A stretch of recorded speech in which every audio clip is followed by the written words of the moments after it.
Boa noite, gente. Que silêncio. Pensei que eu estava sozinho. Falei, ué, foi todo mundo embora? A sala tá cheia, mas eu não vejo, não escuto, né? Quando a gente está aqui tem que fazer as duas coisas ao mesmo tempo, né? A gente tem que jogar e agarrar ao mesmo tempo, né? Tá bom? Boa noite, gente. Que bom que vocês vieram, tá? Vamos iniciar a nossa reunião de hoje com uma página aqui sugerida pelo nosso palestrante, que é o Marcos Gilver, que fala sobre perdão.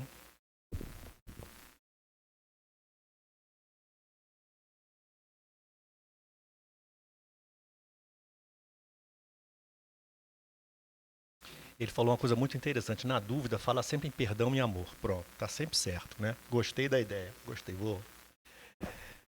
Perdoe. Se alguém o ofendeu ou prejudicou, saiba perdoar. Quem ofende intencionalmente demonstra fraqueza ou carência. Quem perdoa demonstra nobreza de sentimentos, mantendo-se acima da faixa de circulação do mal. Perdoar não significa afastar culpa do agressor. Todos terão que responder pelos atos praticados. Poder-se-ia dizer que nós perdoamos, Deus não. O perdão dos homens é um bem. O perdão de Deus seria um mal. Cada um precisa pagar o doloroso tributo dos erros cometidos a fim de corrigir-se, buscando o caminho da perfeição. Não guarde ressentimento ou mágoa. Quem faz mal a outro, em verdade, está prejudicando a si mesmo somente. Perdoe e siga em frente. Todo mundo entendeu porque Deus não perdoa, né? Deus não se ofende. Pra gente, senão a leitura fica... Vamos fazer a nossa prece, então. Vamos elevar os nossos pensamentos, já que chegamos aqui na casa de Jesus. Uma de muitas, como a nossa própria casa. Mestre Jesus, obrigado por permitir que estejamos aqui, pensando em Ti, refletindo sobre as palavras que passou para nós há muito tempo atrás e que até hoje nos intui e que faz buscarmos o caminho correto da bondade, daquilo que nos faz crescer. Fica conosco, Mestre, nos proteja e que possa intuir e iluminar o nosso palestrante de hoje, nosso companheiro Marcos Gilver, que com certeza trará as Tuas palavras para aliviar nosso coração e iluminar os nossos caminhos. Fica conosco, agora e sempre. Marcos, vamos trabalhar?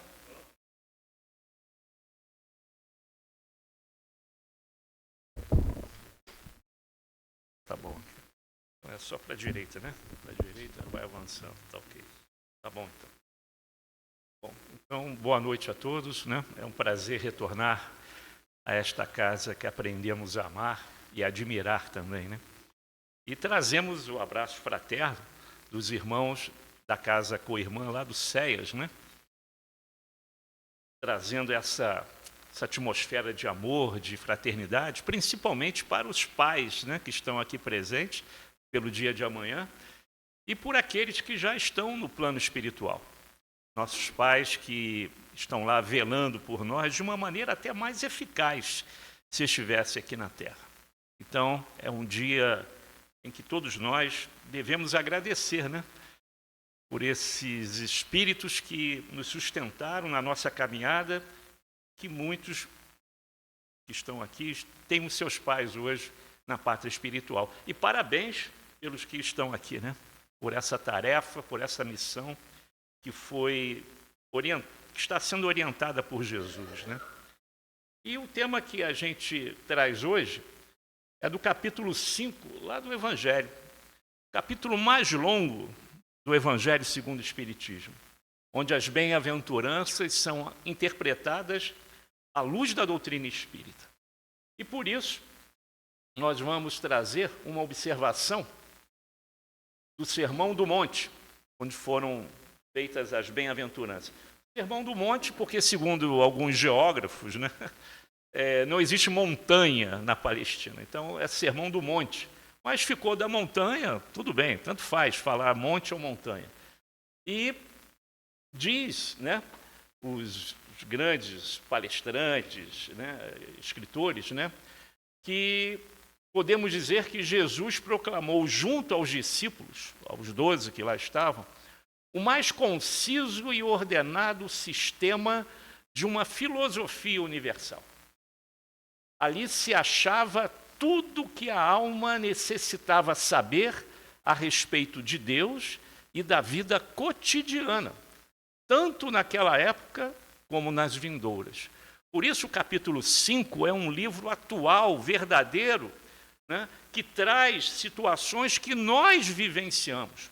Não é um conto, não é uma fábula, não é uma historinha. São situações que a gente vivencia em cada uma das bem-aventuranças que estão descritas no Evangelho de Mateus e de Lucas. Sendo que o de Lucas, ele não é tão grande quanto o de Mateus. Mateus usa 3 vezes mais páginas para explicar as bem-aventuranças do que Lucas. Porém, é lá em Lucas que nós vamos ver detalhes importantíssimos sobre as bem-aventuranças, né? E isso é tão pertinente, não só no Espiritismo, mas em todas as religiões, mesmo aquelas que não são católicas ou cristãs, que certa vez alguém falou isso aqui, ó. Se toda a literatura se perdesse e só se salvasse o Sermão da Montanha ou do Monte, nada estaria perdido. Quem foi que falou isso, hein? Vamos ver se foi mesmo? Ah, foi acertado. Gandhi falou isso aí. E acertou, né? Se tudo fosse, tudo que a gente escuta, lê, vê, tivesse resumido no Sermão do Monte, vamos repetir aqui, ó. Toda a literatura, se toda a literatura se perdesse e só se salvasse o Sermão da Montanha, nada estaria perdido, porque está tudo ali que a gente precisa. E ele foi pertinente, né, nessas observações. E lá no dicionário nós vamos encontrar algumas correlações entre bem-aventurança, infelicidade. Então vamos ver, por exemplo, bem-aventurado. O que é um sujeito bem-aventurado? É aquele que goza da felicidade perfeita. Bem-aventurado, aquele que está em completa sintonia com o mundo espiritual superior. E o aflito? É uma pessoa ansiosa, apreensiva, inquieto, preocupado, está aflito. E o que é aflição? Estado de ânimo perturbado com algo que o atormenta, atribulação e tormento. Essa é a 4ª bem-aventurança. Essa é a 4ª bem-aventurança de Jesus. Naquela época existiam pessoas aflitas, hoje ainda existe, porque nós vivemos num planeta de provas e expiações. E as dificuldades estão em todos os lugares. Não acreditem vocês que quando a gente chegar, a gente já está nesse processo para a regeneração.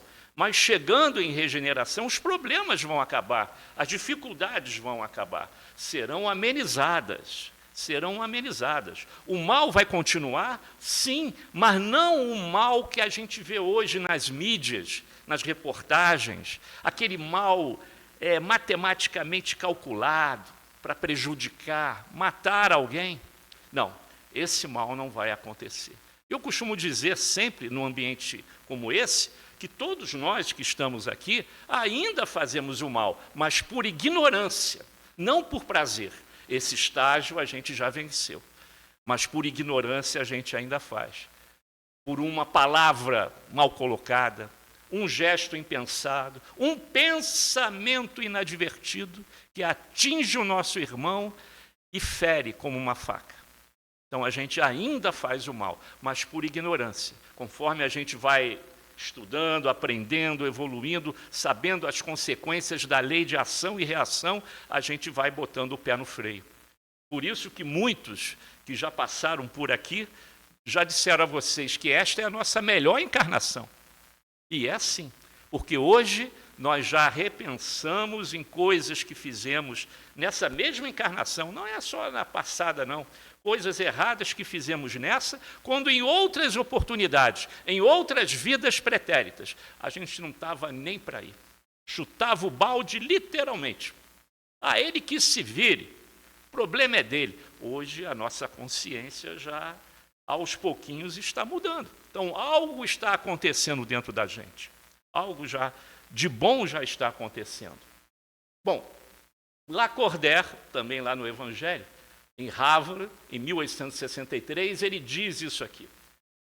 Bem-aventurados os que têm ocasião de provar sua fé, sua firmeza, sua perseverança e sua submissão à vontade de Deus, porque terão centuplicada a alegria que lhes falta na terra, porque depois do labor virá o repouso. Daí a gente entender que num planeta de provas e expiações, as dificuldades são constantes para tentar depurar aquele espírito primitivo, egoísta, vaidoso, egocêntrico, rancoroso, vingativo, daquele homem velho que sempre esteve ao nosso lado. Hoje, pelo menos, nós chegamos a uma casa espírita. Seja qual for o fator que trouxe vocês aqui, nós chegamos aqui. Nem que seja pela dor, porque muitos chegam pela dor. Mas chegamos. E agora, por essa doutrina consoladora, amorosa e verdadeira, que levanta o véu do passado, que durante milênios foi escondido de todos nós, pela lógica, pela razão e pelo bom senso, nós vamos entender que Lacordaire realmente tem razão. Ele tem razão. E, complementando isso que Lacordaire nos trouxe, uma obra da Federação Espírita do Rio Grande do Sul. Aliás, essa federativa tem muito material bom, hein? Quem puder depois entrar na internet e ver os livros que são ofertados por essa federativa lá do Rio Grande do Sul, vai ter muita coisa boa, inclusive ajudando a nós lá da área de ações estratégicas do CERJ, para também ter alternativas, né, para a ajuda dos companheiros na área da administração da Casa Espírita, da liderança da Casa Espírita. E esse livro do Sérgio Lopes, Código do Monte, ele explica cada uma das bem-aventuranças de uma maneira didática, clara. O livro chama-se O Código do Monte, as virtudes do Sermão da Montanha. E ele diz isso aqui, e é verdade. Há um equívoco de algumas pessoas que julgam que quando Jesus disse bem-aventurados os que choram, é porque Mateus usa choram, não coloca os aflitos. Há essa dualidade, né? Kardec coloca aflitos, mas em Mateus está os que choram. Bem-aventurados os que choram seria um sinônimo de seja feliz durante sua aflição. O mestre não disse sejam felizes durante o sofrimento, porque o sofrimento é uma opção nossa, pelos erros cometidos no passado recente ou remoto. E nessa oportunidade reencarnatória, se temos a capacidade de suportar uma prova ou uma expiação, que nós vamos falar isso mais à frente, é porque o nosso espírito chegou a essa condição. Jesus já disse, ninguém carrega um fardo maior do que pode suportar. Se nós não tivéssemos condições de suportar as dores, os sofrimentos, ou como está lá no Evangelho, né? O choro e o ranger de dentes nessa encarnação, nós não teríamos essa prova. Primeiro, nós pedimos. Por quê? A condição do espírito na erraticidade é muito peculiar. Você chega lá desnudado com o teu perispírito. E os espíritos, um pouquinho, não precisa ser espírito elevado não, hein? Um pouquinho mais elevado que você, um estágio superior, um pouquinho melhor que o teu, olha para o teu perispírito e sabe quem é você. E não adianta fingir, não adianta simular, não adianta mentir. Ele vê isso no teu perispírito. Então ele olha para o meu perispírito, ele sabe quem é o Marcos Juber. Ninguém precisa falar nada. Essa é a nossa vergonha. Essa é a nossa vergonha no plano espiritual. E por isso que a gente pede para reencarnar, muitos que já têm uma consciência um pouquinho melhor sobre isso, extremamente envergonhado, pede para voltar e de uma vez só acabar com os problemas do passado, numa encarnação só. Não vai dar. Não vai dar certo. Por isso a gente tem que vir aos pouquinhos, como a gente está fazendo aqui na Terra, cada encarnação se melhorando até essa agora, que, como eu falei, para alguns, né, é a nossa melhor encarnação. E pode melhorar ainda mais, e vai melhorar, porque se existe determinismo na doutrina espírita, uma delas é essa. Fomos criados para sermos espíritos felizes, de primeira ordem, espíritos puros, tal qual Jesus. E seremos, e seremos. Então, essa experiência reencarnatória, ela é oportuna, inclusive no sofrimento. Porque se nós não tivéssemos condições de suportar, não teríamos. Às vezes nós escutamos lá fora, né, pessoas dizendo que sofrem tanto, jogam impropérios contra Deus, contra Jesus, palavrões, gritando, dizendo na sua ignorância, né, infantil. Aliás, Emmanuel disse, né, nós somos crianças espirituais. Né? Não está me vendo aqui, não está vendo o meu sofrimento, quer que eu sofra mais? Olha, se você falasse isso lá fora para uma pessoa qualquer, a gente até entende, mas um espírita cristão falando tal coisa, a não ser que tenha perdido toda a fé em Jesus, tudo que ele estudou, jogou fora, não é possível. Né? Não é possível. Então, se estamos passando por determinadas dificuldades, primeiro foi porque nós solicitamos, e depois, se foi atendido, é porque temos condições de suportar. Eu lembro o Chico, quando era questionado sobre isso. E o Chico dizia, meu irmão, podia ser pior. E podia mesmo, porque a gente não lembra, graças a Deus, nós não lembramos aqui encarnados do nosso passado. Senão, poderia ser pior mesmo. Então, o mestre não diz, sejam felizes durante o sofrimento. O sofrimento é uma opção sua. Não está escrito em nenhum lugar, nem no Velho, no Novo Testamento, nem nas obras kardecianas, que você, se não sofrer, não vai evoluir. É determinado por Deus o sofrimento. Não. Isso é uma consequência dos erros do passado através da lei de ação e reação. Nós mesmos é que provocamos tudo isso que a gente está vivenciando aí. Então, não vamos terceirizar os nossos erros para o mundo espiritual e nem para Deus. Nós vamos falar também isso mais à frente. Então, o livro é do Sérgio, da Federação Espírita do Rio Grande do Sul. Ele explica cada um das bem-aventuranças. Bom, aí surgem alguns questionamentos. Algumas pessoas que escutam isso podem questionar. Aliás, tem alguém aqui pela primeira vez na casa? Alguém pela primeira vez? Não, né? Quem não conhecesse a doutrina, diz, então a doutrina vai explicar isso como? E vai começar a fazer vários questionamentos que nós já ouvimos. Nós já ouvimos, inclusive de familiares nossos, já escutamos coisas assim. Por exemplo, se Deus é justo e bom, você diz, né, que Deus é justo. Eu agradeço aí, obrigado aí. Agradeço sim, que já está gasgando aqui. Obrigado. Não, eu vou. Eu boto aqui.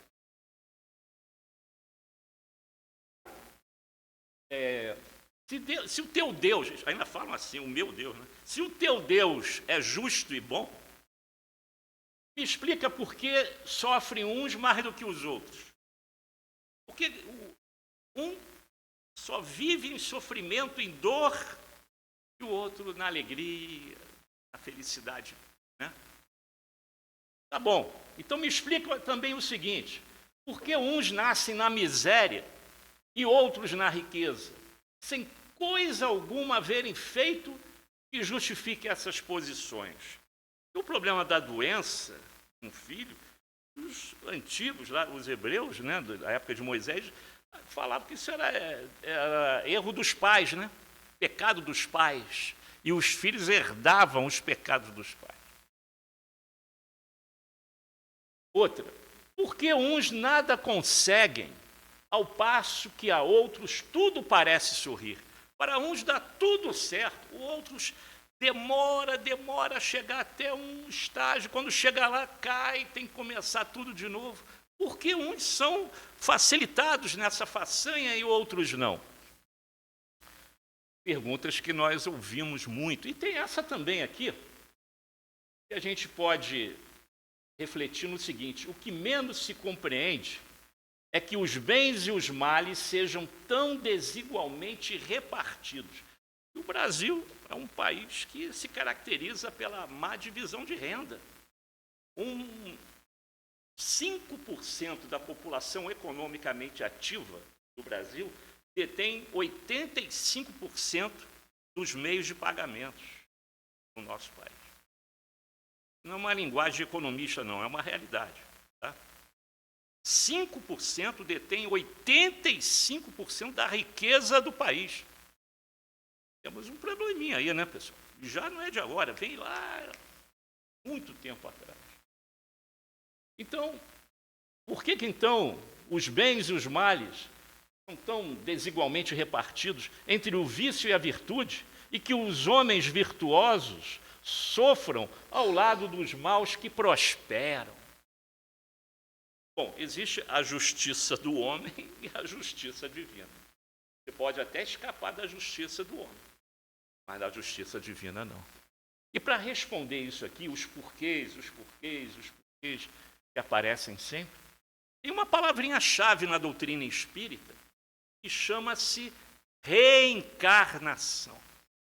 Quando você entender o significado dessa palavra-chave, tudo será explicado. Tudo será explicado. E não é coisa da doutrina espírita. Jesus já falava disso naquela época. Aliás, naquela época, Jesus falava tudo que nós falamos dentro de uma casa espírita. Tudo que nós falamos aqui, ele já falava lá.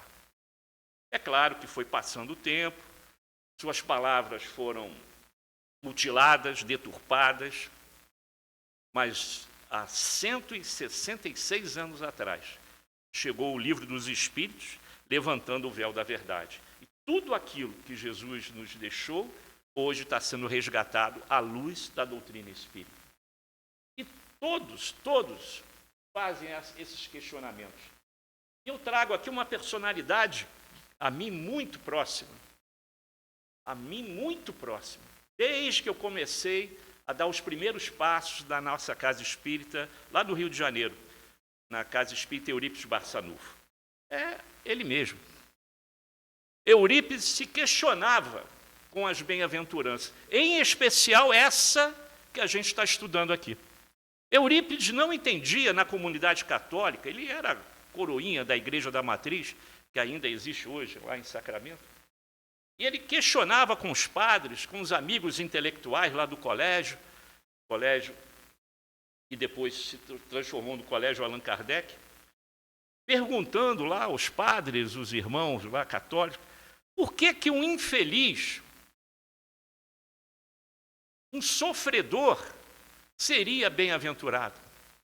Porque como uma pessoa pisoteada, né, maltratada, não respeitada, como é que ela pode ser feliz? E os padres não sabiam como responder. Isso faz parte lá, como é que os católicos falam? Os dogmas lá da Santíssima Trindade, alguma coisa assim. Fazem parte lá dos dogmas da igreja. Nós não temos conhecimento, não podemos adentrar até a esse questionamento. Então ninguém respondeu. Até um dia que o tio de Eurípides, o tio Mariano, também chamado de Tio Senhor, oferta aquele famoso livro do Leon Denis, Depois da Morte. Aí, quando ele lê aquele livro, tudo... Olha, quem não leu Depois da Morte, se lê com aquela lente de aumento, vai ver que tudo que está escrito lá também está no Livro dos Espíritos. Tudo. Aí ele falou, poxa, agora eu já estou entendendo. E depois de alguns meses ele se torna espírita, né? Então Eurípides Barçanufo também estava confuso em relação a esses questionamentos aqui. Também ele perguntava isso. E quando ele começa a entender o que é a reencarnação e a ferramenta evolutiva que é a reencarnação, aí ele começou a entender de forma definitiva, né? Se tornando um dos nossos grandes ícones, né, da nossa doutrina espírita. E lá no Evangelho, nesse capítulo 5, mas no item 3, Kardec começa a falar da justiça das aflições. Justiça das aflições. Então Kardec, com a ajuda dos amigos espirituais, coloca Deus, respondendo aquelas dúvidas lá de trás, né? Deus é soberanamente bom e justo. Ele não pode agir por capricho e nem com parcialidade. Ele é justo com todos, todos, julgando da mesma maneira. E as vicissitudes da vida, portanto, devem ter uma causa. E porque Deus é justo, justa deve ser essa causa. Então, se não é de hoje, não é de ontem, da onde vem aquele problema da criança que já nasce com sérios problemas de saúde? Porque uns sofrem, mas sofrem muito para conquistar no campo material alguma coisinha para poder se sustentar, se manter, e o outro com toda facilidade tem tudo o que quer. De repente está lá atrás, né? E aí ele entra na origem dessas aflições, chegando até a justiça das aflições, partindo das causas presentes e também das vidas anteriores. É claro que nós estamos aqui, tal qual o programa do meu amigo lá, Henrique, da Rádio Rio de Janeiro, num papo de espírita, né? Isso é um papo de espírita. Nós estamos falando de espiritismo e falando de reencarnação. Então, talvez lá fora, com outras pessoas, não ia cair bem esse papo, já que alguns não aceitam a reencarnação. Mas aqui eu acho que não haverá dúvida alguma. Esse é o nosso objetivo. Quando vocês saírem daqui para os seus lares, irem refletindo nisso daqui. Porque é um papo de espírita aqui. Então, a gente vai falar da causa presente, que pode gerar problemas. Aliás, 80% dos problemas da vida atual provém dessa mesma encarnação, tá, pessoal? Não é lá de trás, não. São consequências dessa vida atual. 80%, diz André Luiz. E Emmanuel confirma. E das vidas anteriores. Ora, quantos erros do passado, quanta coisa a gente tem para corrigir. E aí, lá no item 4, Kardec já começa a elucidar isso, citando, ele vai citar mais de 10 itens, eu só separei aqui uns 7 itens. Por exemplo, quantos homens caem por sua própria culpa? Quantos são vítimas de sua imprevidência, de seu orgulho e de sua ambição? Não sabem, né, dar o passo certo, que é dar aquele passo acima do que pode dar, e depois vem as consequências e não sabe lidar com isso, chegando até situações de suicídio, por vergonha. E muitos terceirizam a Deus, né? Os seus erros. Terceiriza a Deus os erros e as consequências disso tudo que chega até nós. Outra que Kardec coloca, eu repito, são mais de 10, tá? Quantos se arruinam por falta de ordem, de perseverança, pelo mal proceder, ou por não terem sabido limitar seus desejos, de planejar a sua rotina, seja no trabalho, seja na vida doméstica? Quantos erraram por não ter disciplina? E aí, nessa mesma encarnação, as consequências chegam, pessoal. Gente, esse livro tem 166 anos. E Kardec já traz isso aqui. Por isso que esse tema da bem-aventurança, como nós falamos logo no início, ainda é atual.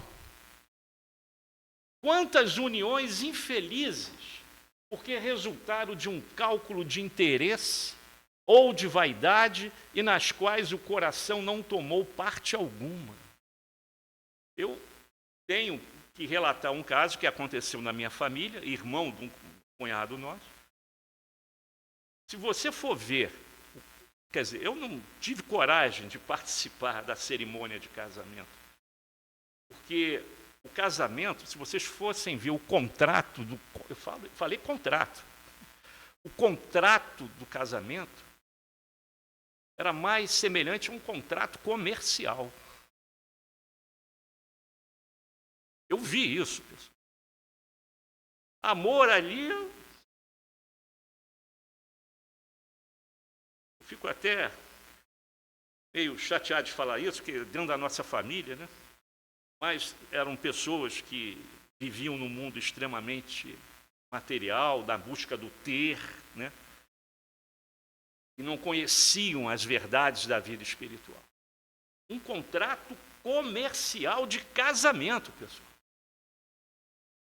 Minha irmã dizia, eu já tinha visto isso, eu sabia também que isso poderia acontecer com ele, mas foi a primeira vez que eu vi.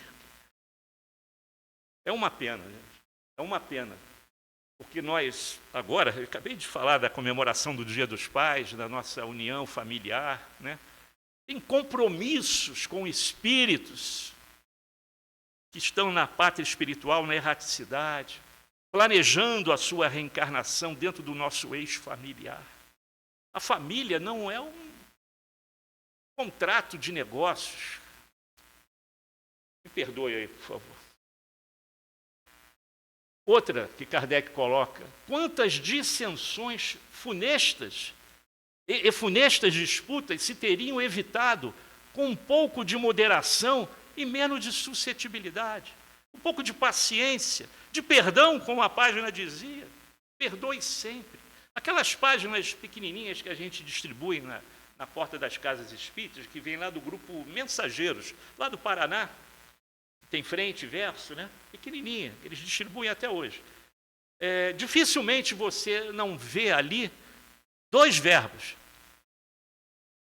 perdoar e trabalhar, ou trabalhar e perdoar.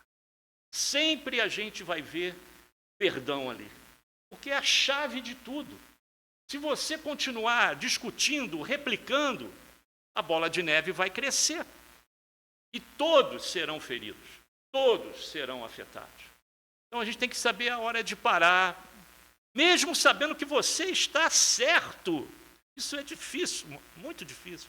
Você tem a total noção, e quem está em volta sabe que você tem a razão, mas está na hora de parar e pedir perdão. Alguns vão chegar, mas você tem razão, você está pedindo perdão, você está se rebaixando. Não é se rebaixar. É entender Jesus, é entender o Evangelho de Jesus. Você não vai se rebaixar por exemplificar o Evangelho de Jesus. Moderação. Quantas doenças e enfermidades decorrem da intemperança e dos excessos de todo o gênero? Tudo, a espiritualidade nos diz isso. Tudo que nós fazemos em excesso, primeiro, não estamos sozinhos. E quando eu falo tudo, é tudo mesmo, tá, pessoal? Tudo que fazemos em excesso, estamos sempre com uma companhia ou várias de amiguinhos espirituais que estão na mesma sintonia, porque aquilo também apetece a ele. Mas ele está desencarnado, como é que ele pode participar daquilo? Através do teu corpo. O termo médium está sendo usado aqui no sentido maior da palavra. Você vai dar àquele espírito desencarnado as sensações que ele não pode ter, nos excessos de toda a ordem. Estraga o teu corpo, porque os excessos também destroem as células do teu corpo, Você pode desencarnar até mais cedo, daí o termo suicida involuntário, e, ao mesmo tempo, estará alimentando fluidicamente os espíritos que ainda precisam do tóxico, do álcool, da comida em excesso e tudo que a gente realiza em excesso. Então, a gente tem que saber parar, né? O limite, o bom senso em tudo, inclusive na alimentação. Quantos são vítimas de sua imprevidência, de seu orgulho e de sua ambição? E uma vez um companheiro nosso da Umbanda, que nos visitou lá no Eurípides, disse assim: meu irmão, cuidado para não avoar. Não avoa alto não, porque o tombo é grande. O pai José falou isso lá numa reunião que fizemos, ecumênica, na nossa casa há muito tempo. Não avoa muito não, porque o tombo é grande. Então, cuidado com o teu orgulho, com a tua ambição. Nessa mesma encarnação, tá, pessoal? E o último que eu separei aqui, lá no item 4 do Evangelho. Quantos pais, falando aqui do Dia dos Pais, né? Quantos pais são infelizes com seus filhos? Porque não lhes combateram, isso é Kardec falando há 166 anos atrás. Porque não lhes combateram desde o princípio as más tendências. Por fraqueza ou indiferença, deixaram que nele se desenvolvessem os germes do orgulho, do egoísmo e da tola vaidade, que produzem a secura do coração. Depois, mais tarde, quando colhem o que semearam, admiram-se e se afligem da falta de deferência com que são tratados e da ingratidão deles.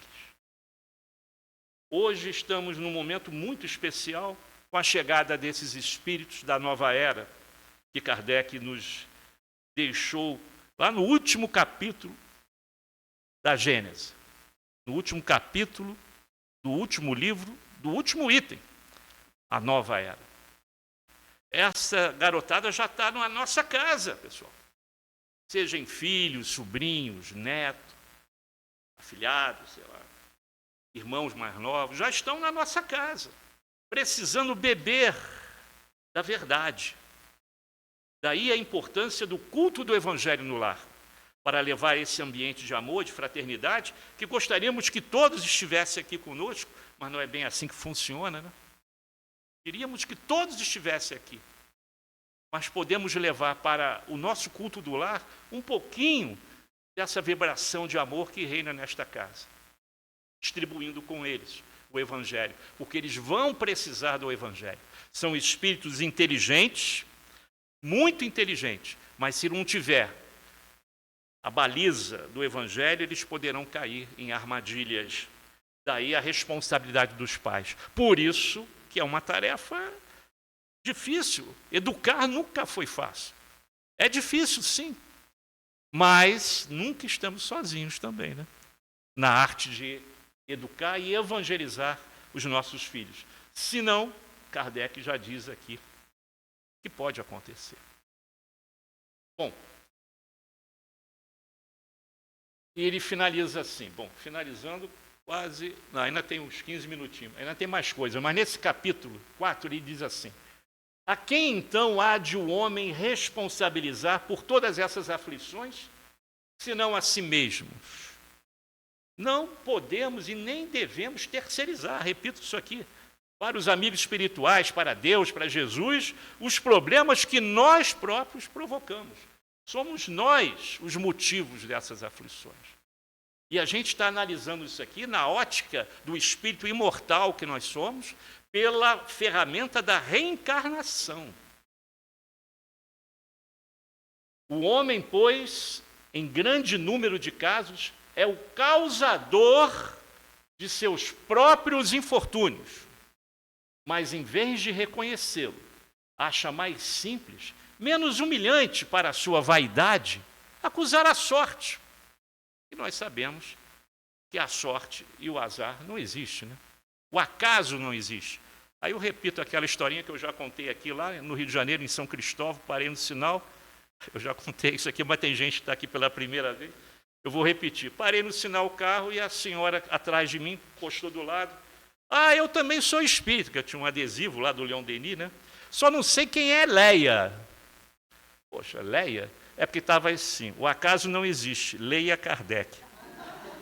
Até hoje eu não sei quem é Leia, mas se vocês souberem, vocês podem me ajudar. Eu fiquei até hoje refletindo o que a mulher falou. O sinal abriu, ela foi embora, eu não respondi, porque eu não entendi a pergunta, né? Leia Kardec. Tudo bem, a gente vai aprendendo, né?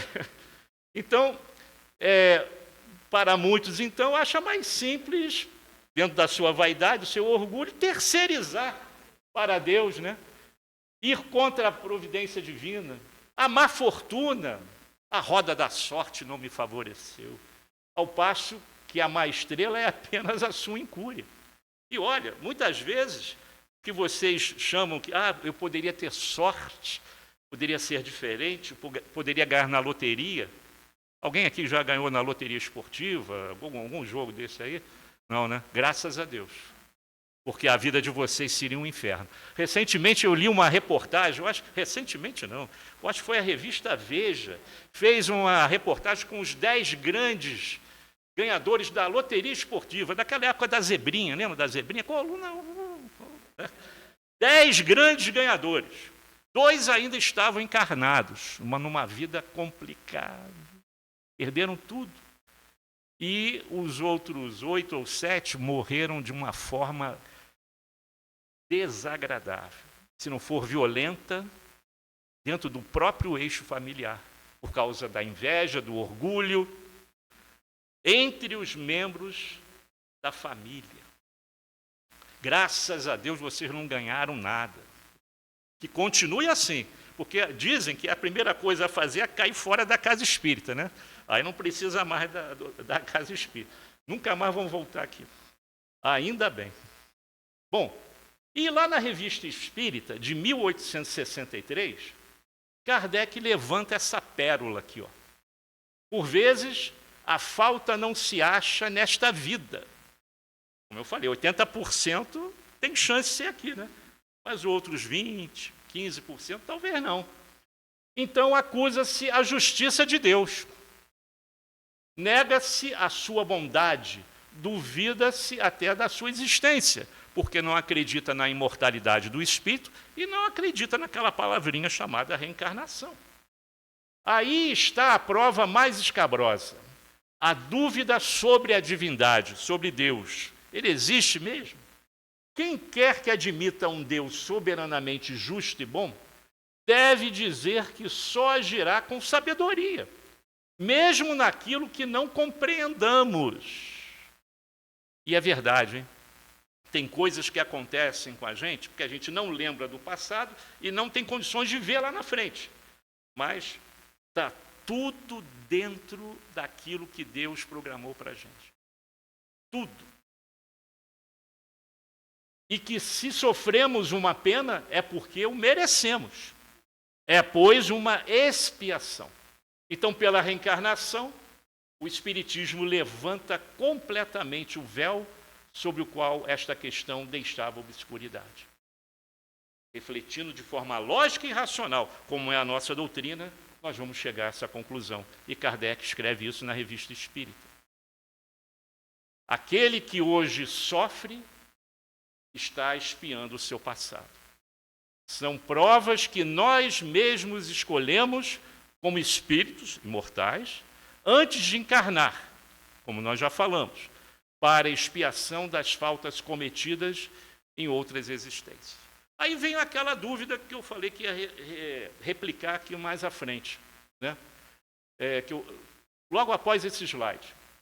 Porque é importante a gente entender isso, que nem todo sofrimento, aquilo que disse o Sérgio, né, lá do Rio Grande do Sul, nem todo sofrimento deste mundo denota a existência de uma determinada falta. Muitas vezes são simples provas buscadas pelo espírito para concluir a sua depuração e ativar o seu progresso. Pela lei de ação e reação, o nosso perispírito pode ser afetado com vibrações deletérias de encarnações passadas E tal qual é um filtro, na encarnação seguinte, reencarnamos com determinadas doenças que as pessoas poderão dizer, poxa, mas ele nunca fumou na vida, e por que ele tem essa bronquite, esse câncer no pulmão? Ele nunca colocou um cigarro na boca? A resposta não está nessa vida. A expiação serve sempre de prova, mas nem sempre a prova é uma expiação de erros do passado. Aí vem a dúvida, o que é expiação e o que é prova? E é isso que a gente vai tentar explicar agora, à luz da doutrina espírita. Nada, em nenhum momento aqui é o Marco Juver que está falando por ele mesmo. Tá? Então, expiação é o resgate previsto pela justiça divina. A expiação apaga a falta e purifica o espírito. Pode ser imposta aos espíritos endurecidos, aí não tem livre-arbítrio não nessa hora, ou extremamente ignorantes, é imposto. Eu não falei que existe um determinismo de evolução de espírito puro? Às vezes as coisas têm que acontecer dessa maneira, para o bem daquele espírito. Prova é o resgate escolhido. Aí já entra o livre-arbítrio. Por espíritos conscientes de seus débitos e necessidades. Mas sempre é bom lembrar, como observação, que a expiação serve sempre de prova. A expiação é sempre uma prova para o espírito, mas nem sempre a prova é uma expiação. Isso aí tem que ficar bem entendido.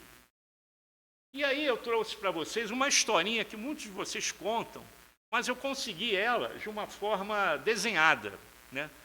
Em desenho, e vai ficar mais claro para a compreensão, porque o visual capta melhor do que na forma oral. É aquela história da pessoa que tem que carregar uma cruz. Todo mundo conhece isso aí, todo mundo.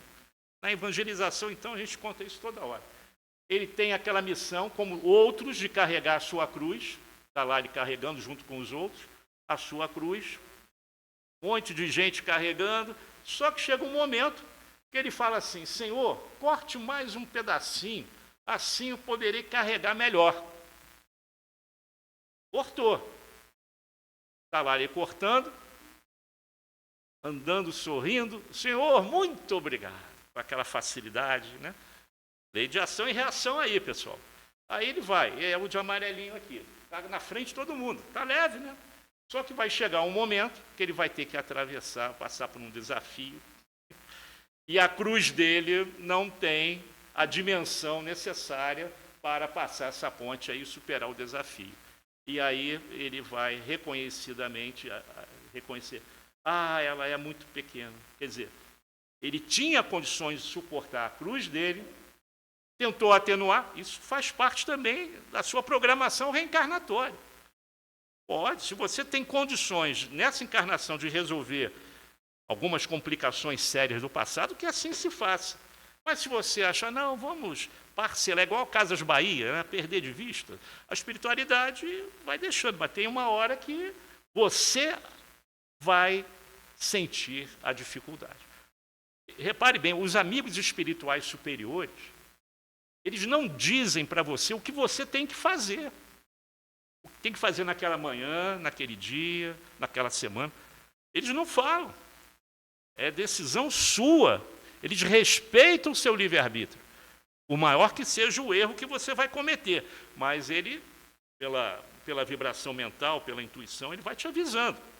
Se você insistir no erro e cair, ele vai estar ao lado para te dar a mão e você levantar. O amigo espiritual protetor, o anjo guardião, anjo da guarda, o nome que você queira dar, ele nunca te abandona, mas respeita o teu livre-arbítrio. Conclusões que podemos, sim, fazer agora, terminando o nosso estudo. Que lições a vida está tentando me ensinar com as dificuldades que eu estou atravessando? Às vezes são avisos. Às vezes são avisos. Poderá ser pior, como disse o Chico. Só depende de você. Será que eu tenho que parar nisso aí? A gente estava falando da dor, né? Que traz os amigos à casa espírita. A FEB fez uma estatística que eu não sei porquê, nunca foi colocada no Reformador, mas por acaso eu estava lá, né, com outros objetivos, não para visitar a FEB. Eu sempre ia a Brasília a trabalho, porque meus filhos moram ali. E são espíritas também. Então, conheço muita gente lá da FEB, né? E aí, conversando com uma secretária lá da FEB, ela falou, olha, existe aqui, as federativas nos deram as informações que 80% a 85% das pessoas que chegam a uma casa espírita chegam pela dor. A gente podia, não vamos fazer isso aqui, mas se fizesse, ia dar mais ou menos isso. 80% a 85%. Um percentual bem pequeno veio para estudar a doutrina espírita. Mas a dor é aquela sinalização, né? É aquela agulhada que te desperta. E ela vem na hora certa, porque ainda dá tempo de corrigir. Então, que lições a vida está tentando me ensinar? O que preciso modificar na minha vida? Não é um alerta? Não está na hora de eu parar com aquilo que eu sei que vai dar errado? O aviso chegou de forma clara e absoluta. Não está na hora de eu parar e tentar rever os meus pensamentos? Se sofremos, é por ignorância ou rebeldia das nossas péssimas opções do passado, né? Do nosso livre-arbítrio. E assim ficamos em débito com a justiça divina, seja por esta ou em outras vidas anteriores. Para ressarcir esta dívida, aliás, foi bem colocado na página do perdão, né? Você falou mesmo, né? Deus não perdoa porque ele não tem que perdoar. Ele entende perfeitamente, como crianças espirituais que nós somos, os nossos erros infantis. Então eu botei dívida entre aspas. Para ressarcir esta dívida, pode ser nossa, não dele. Porque é na consciência. Gente, se existe inferno a gente sabe que não existe, né? Mas se existe inferno no mundo espiritual, é a tua consciência te julgando, te condenando por aquilo que você poderia ter feito e não fez. Ter dado uma resposta ridícula, idiota, para evitar o problema, para ir de encontro àquele trabalho que foi colocado no teu caminho. Então, para ressarcir esta dívida, necessitamos de várias experiências reencarnatórias, muitas. Não sei quantas vocês já tiveram, quantas ainda vão ter, através das quais vamos nos depurando através de provas, de expiações, de sofrimentos, de dores e pela forma pela qual os vivenciamos. Ou é através do amor, ou você pode corrigir isso amando e perdoando, como disse a página, ou através da dor. A escolha é nossa, a escolha é sua, como nessa imagem. Você pode optar pela porta larga ou a porta estreita, pelo amor ou pela dor. Mas a dor não é castigo de Deus. É aquilo que eu falei antes. Na erraticidade, nos sentimos desnudados, envergonhados, por espíritos saberem quem nós somos realmente. E por isso, desejar retornar e colocar em dia as nossas dívidas com Jesus. Agradecer imensamente a Claire Bianchini, do grupo Mensageiros da Luz, da Associação Espírita Mensageiros da Luz, que me inspirou a montar esse trabalho, né? O trabalho existe na internet, eu só tive a preocupação de trazer alguns slides, aprimorar, otimizar outros, mas agradecer a Claire Bianchini, lá dos Mensageiros da Luz, por esse trabalho que ela nos deixou e eu repliquei aqui com muito carinho. Muita paz a todos e até uma nova oportunidade, viu, pessoal? Muita paz. Obrigado.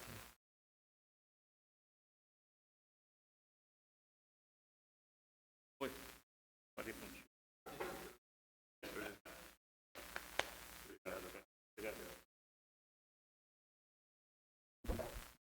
Queridos amigos, muito boa noite para todos, né?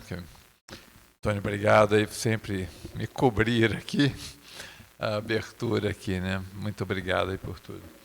E Marcos, assim, mais uma vez, muito obrigado aí pela tua presença aqui na nossa casa, né? É sempre um prazer, né, ver os amigos, nossos amigos aí de Movimento Espírita, né? E nossos amigos de Casa Irmã, né? Hoje no Aristide Silva, então é um dos nossos queridos amigos desse intercâmbio entre casas aí. Muito obrigado, Marcos. Achei interessante, né, no estudo do Marcos, né, que ele coloca sempre que a causa, né, dos nossos sofrimentos está dentro da gente. E se a causa está dentro da gente, ou seja, se nós somos os responsáveis pela causa, nós também somos os responsáveis pela cura. E essa é a parte boa, né? A hora que a gente se apropria de que a causa é nossa, obviamente, a solução também é nossa. E essa é uma notícia maravilhosa para todos nós, né? Porque quando a gente imagina que a causa é externa, a solução também virá de fora, não será oriunda da gente. Então, quando a gente se apropria da causa, a gente também se apropria da solução e, portanto, esse é um passo importantíssimo para darmos uma felicidade, porque aí nós passamos a sermos nós os responsáveis pela felicidade. Então, acho que esse tema que o Marcos trouxe traz uma reflexão grande na nossa vida, porque nos impulsiona também para buscar as soluções para a nossa vida, para as nossas dificuldades, para a gente poder ser mais feliz. Amigos, vamos então aos avisos que a Márcia me passou.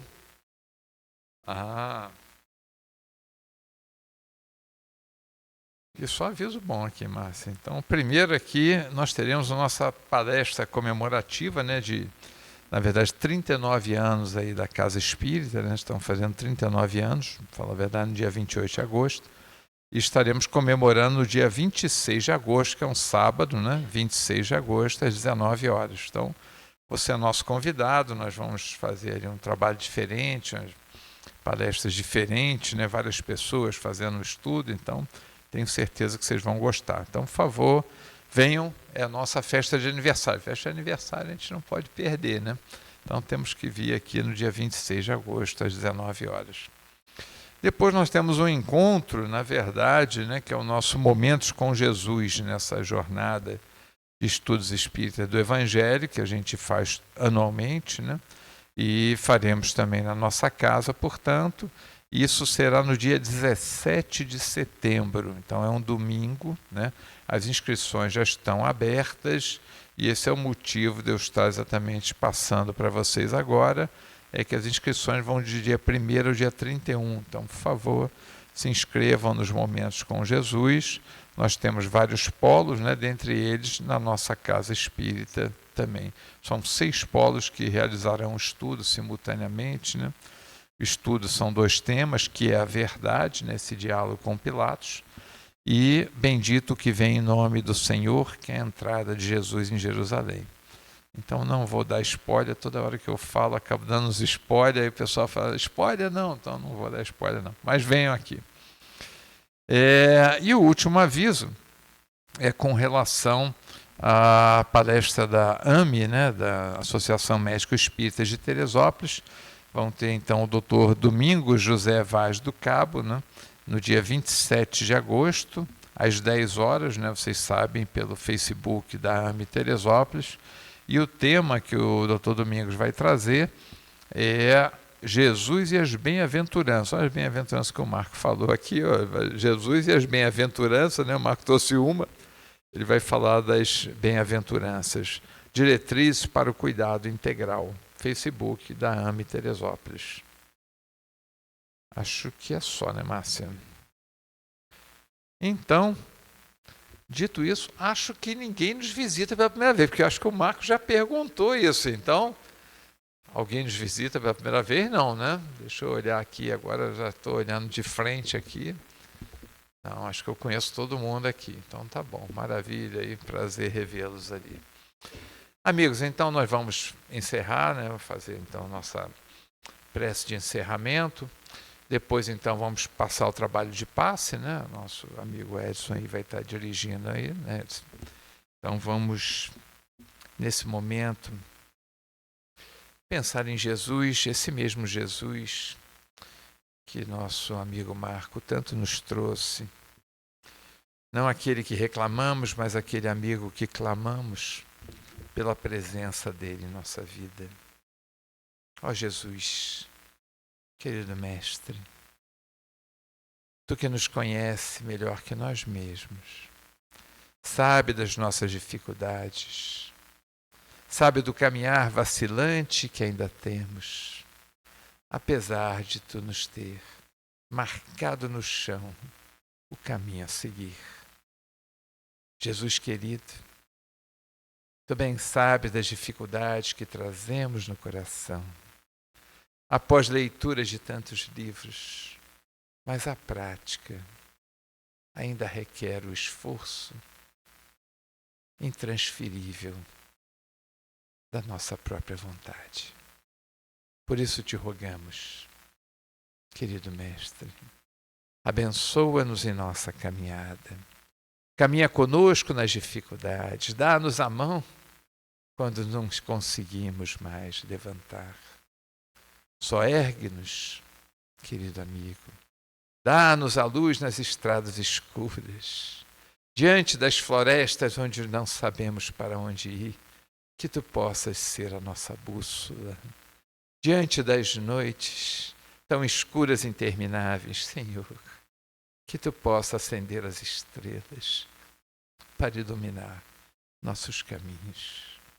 Ó Jesus, seja a Tua presença viva em nosso coração, para que possamos no falar, no proceder, no andar, no caminhar, no abraçar, sermos um pouco mais de Ti do que do homem velho que ainda trazemos.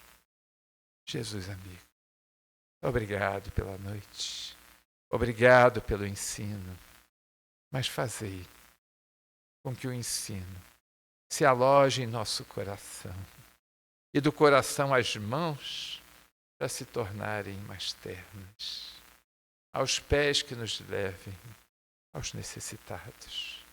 Ó Senhor Jesus, que possamos estar contigo e mais essa noite, mas não só hoje, mas sempre. Fica conosco, que assim seja. Amigos, muito boa noite. Vamos passar o trabalho de passe. Aqueles que desejarem tomar o passe, aguardem que chamaremos. Muito obrigado.